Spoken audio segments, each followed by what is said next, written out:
Right now, the most ambitious construction project in Europe is a railway tunnel through the Alps. It took 17 years to build, involved the most advanced boring machinery ever made, and cost over $12 billion. Engineers with PhD degrees and GPS satellites and supercomputers spent decades planning every meter of it. The stones you're about to see were placed before any of that existed. Before iron tools, before the wheel was in common use, before a single engineering calculation had ever been written down anywhere on Earth. And here's the thing that changes everything. Modern construction engineers have gone on the record saying they could not replicate these structures today without extreme difficulty. Some of them say they couldn't replicate certain features at all, with any budget, with any equipment currently available. This isn't about being impressed by ancient people. This is about specific, measurable, technical impossibilities that no one in the mainstream has managed to explain. Today we're going through 7 of the worst offenders, the sites where the official story doesn't just strain credibility, it fails basic engineering math. Before we start, drop a comment right now telling us where you're watching from and what time it is. We want to see how many countries this video reaches. We're opening with number 7 because it establishes a benchmark that makes everything else on this list more disturbing. In a hillside outside Nanjing, China, there is a stone that was quarried in the early 1400s by the Ming Dynasty, the civilization that built the Forbidden City, that launched fleets of ships so massive that Columbus's entire expedition could have fit on a single vessel, that represented the peak of human organizational and engineering capability in the medieval world. They quarried this stone to serve as a monument, shaped it over years of labor, and then abandoned it in place because their engineers determined they had no method to move it. It weighs 16,000 metric tons, and it is still lying in that hillside today, exactly where they left it. That number, 16,000 tons, unmovable by the most powerful empire on 15th century Earth, is the lens through which you need to look at everything that follows. Because several of the structures on this list involve stones a fraction of that weight, that were not just moved, but transported kilometers, lifted to significant heights, and fitted with sub-millimeter precision. If the Ming Dynasty couldn't solve 16,000 tons in 1400 AD, whoever solved smaller versions of that problem thousands of years earlier knew something we still don't. There is a moment that every visitor to the Temple of Seti I in Abydos experiences if they wander behind the main complex, a moment where the ground drops away and something older and stranger appears. The Temple of Seti I is magnificent in the way all New Kingdom Egyptian architecture is magnificent: color, narrative, columns, inscriptions covering every surface. Then you step behind it and find the Osireion, and it looks like it was built by a completely different civilization. Massive granite blocks, some weighing over 100 tons, with no decoration, no inscriptions, and no architectural features that match anything from the 1290 BC period the structure is officially assigned to. The Osireion sits so deep below the current ground level that geologists looking at the surrounding water table conclude it was constructed when the entire landscape of the region was fundamentally different, meaning it is not from the New Kingdom at all, and almost certainly not from any known dynastic period. The most coherent reading of the evidence is that Seti I didn't build this structure. He found it already buried, already ancient, and chose to build his own temple as close to it as the ground would allow. What culture quarried and placed those granite blocks and when is a question that the official record simply leaves open. Every other structure on this list was assembled, pieces moved and placed. The Kailasa Temple at Ellora in India was the opposite. It is a single basalt cliff that was carved away from the top downward until a complete temple complex remained. A multi-story structure with courtyards, carved elephants, ornamental towers, pillars, galleries, and covered bridges, all of it cut from one continuous piece of living rock. No seams, no joints, one mountain reshaped. Workers removed an estimated 400,000 metric tons of basalt to create it, working always from above, which means every decision was permanent. You cannot replace rock you have already removed. Structural engineers who have modeled the project calculate that Completing it within the 18-year reign, attributed to King Krishna I, would have required each of 7,000 workers to remove 5 tons of material per day by hand, a rate that materials scientists categorize as physically impossible with iron tools on basalt. The temple exists regardless, and the historical account of its construction includes a detail that is difficult to read neutrally. The chief architect, upon seeing the completed work, reportedly said that what had been achieved could not have been done by human hands. That statement was recorded by people who were there.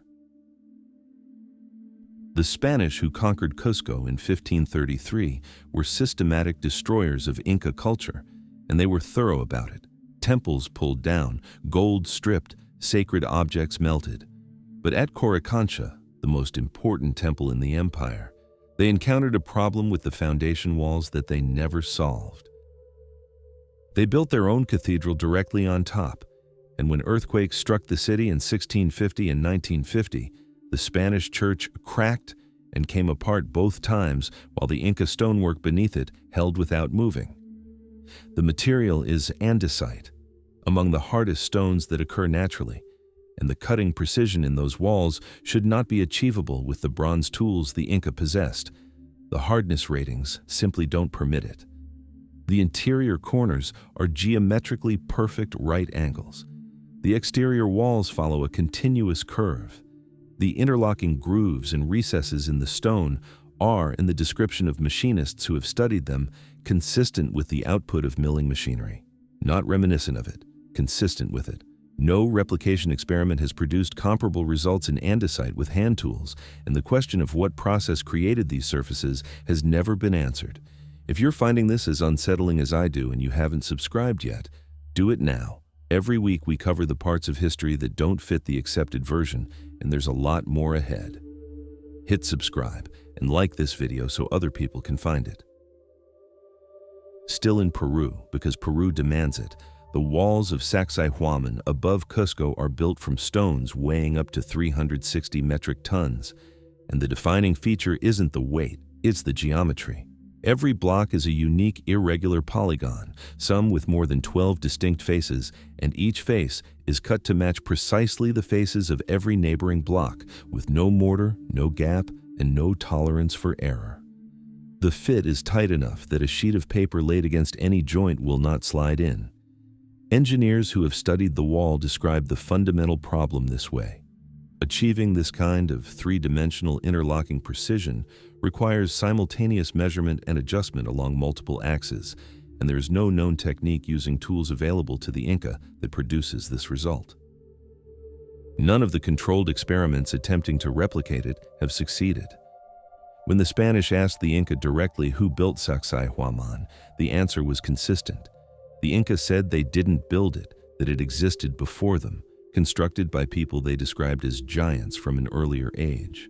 Historians file this under mythology, but mythology that consistently points at a specific site and says, "We didn't do that," is worth taking seriously when the engineering community is still standing at that same site, saying, "We don't know how this was done either." Puma Punku is the site that tends to end arguments, because the problem it presents isn't about scale or logistics, it's about manufacturing precision in a context where manufacturing shouldn't exist. The site is a ruined complex in the Bolivian highlands at 3,800 meters elevation, built from red sandstone and gray andesite. The pieces that define it are called H-blocks, modular, interlocking stone components with 6 flat faces and interior channels cut at right angles. Every H-block across the site is dimensionally identical to the others, with tolerances under a millimeter in andesite, which is one of the hardest stones on Earth.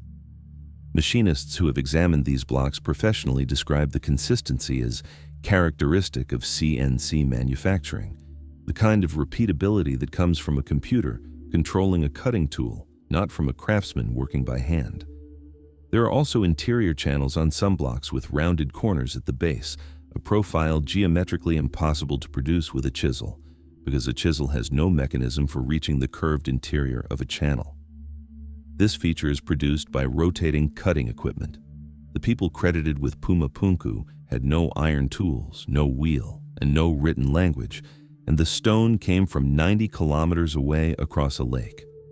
The H-blocks have no conventional explanation that has survived technical review. This is where the list ends, because this is where the scale of what we don't know becomes impossible to minimize. The Temple of Jupiter in Lebanon's Bekaa Valley was built by the Romans during the height of their imperial power, a genuine feat of ancient engineering, enormous and sophisticated by any standard. But the Romans built their temple on a platform that was already there. They didn't construct the foundation, they inherited it, trusted it completely, and placed one of the largest religious complexes in the ancient world on top of it, without adding any structural reinforcement. Look at what they were trusting. The foundation contains 3 stones called the Trilithon. Each one weighs between 800 and 1,000 metric tons.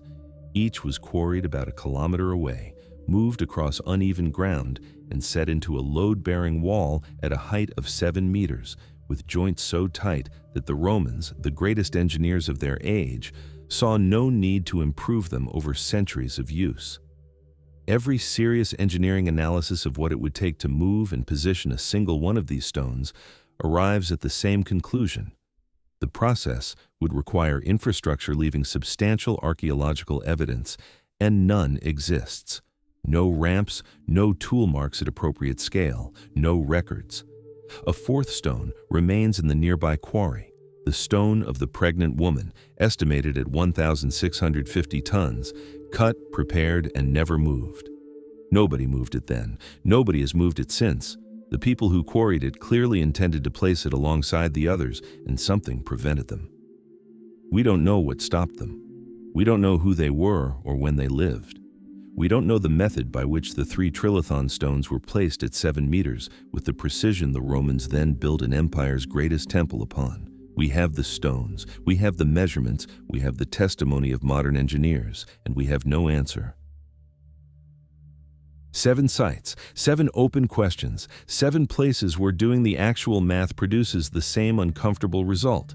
The official explanation is not sufficient, and no sufficient explanation has been offered in its place. That gap isn't something to dismiss. It's one of the most interesting things about being alive right now. We have better tools than ever to study these places, better dating techniques, better materials analysis, and the more precisely we look, the harder the questions get. The human story runs deeper and stranger than the version most of us were given, and the stones are still there, still waiting for someone to explain them properly. Which one broke you? Baalbek, the H-blocks, or something else on this list? Tell me below. Subscribe and see you in the next one.